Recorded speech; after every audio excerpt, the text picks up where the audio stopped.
এই 4 মাস আপনারা একটু যাচাই বাছাই করে দেখুন।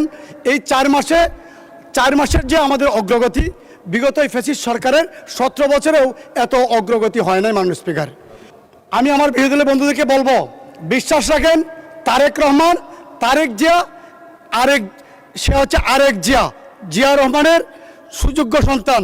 আমরা বিশ্বাস করি। কারণ আমি এই কথাটা কেন বলছি, আমি জনগণের সাথে আমি বিভিন্ন আমার এলাকাতে যাওয়ার পরে আমি দেখলাম সাধারণ মানুষ, বৃদ্ধ লোকেদের কথা, এটা জিয়া রহমানের সন্তানের বাজেট। ইনশাল্লাহ এই বাজেট বাস্তবায়ন হবে। আমি কেন বলছি বাস্তবায়ন হবে, মাননীয় স্পিকার, আমাদের এই সরকারের বয়স মাত্র 4 মাস। এই 4 মাস আমি আমার বিরোধী দলের বন্ধুদেরকে বলবো, এই 4 মাস আপনারা একটু যাচাই বাছাই করে দেখুন।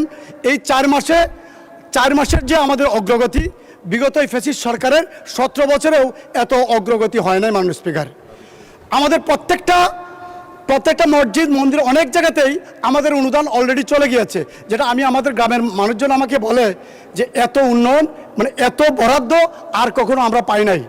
বরাদ্দ গিয়েছে মাননীয় স্পিকার, এই বরাদ্দ রহিমউদ্দিন করিমউদ্দিনের নামে নিয়ে লুটপাট করে ওনারা ভাগাভাগি করে নিয়েছে। আমরা এই বাজেট বাস্তবায়ন হবে একটা মাত্র কারণ, একটা বিশ্বাস, জনগণের বিশ্বাস। আর আমি বিশ্বাস করি এটা তারেক রহমান সাহেব এই সরকারের প্রধান, এখানে অনিয়ম করার সুযোগ নেই। মাননীয় স্পিকার, আমি আমাদের বিরোধী দলের বন্ধুদেরকে বলবো, আমরা আসুন, আমাদেরকে অনেক আশা আকাঙ্ক্ষা নিয়ে, অনেক স্বপ্ন নিয়ে এই মানুষ আমাদেরকে ভোট দিয়েছে, এই সরকারে পাঠিয়েছে। আমাদের অনেক বন্ধুরা, আমাদের অনেক সিনিয়র নেতাদের বিরুদ্ধে একটা টেন্ডেন্সি হয়েছে, বড় বড় কথা বললেই মনে হয় বড় নেতা হওয়া যায়। এই যে বাংলাদেশের একটা টেন্ডেন্সি, এখান থেকে আসুন আমরা বেরিয়ে আসি। আমরা এই যে আমাদের বিরোধী দলীয় নেতা, আমি ওনার সম্পর্কে তো আমি বাজে কটূক্তি করতে পারি না, এটা হয় না। আমাদের কথাগুলি সারা জাতি শুনছে মাননীয় স্পিকার। অতএব আমাদের কথাগুলি বলতে হবে, এই কথাগুলি জনগণ দেখছে।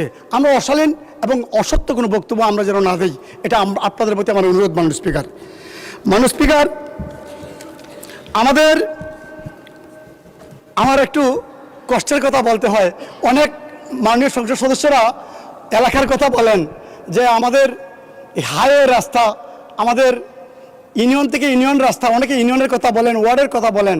মাননীয় স্পিকার, আমার 4টা উপজেলা, আমার এই উপজেলা থেকে সুনামগঞ্জ, মানে আমার জেলা সুনামগঞ্জে আসার কোনো রাস্তা আমার নেই।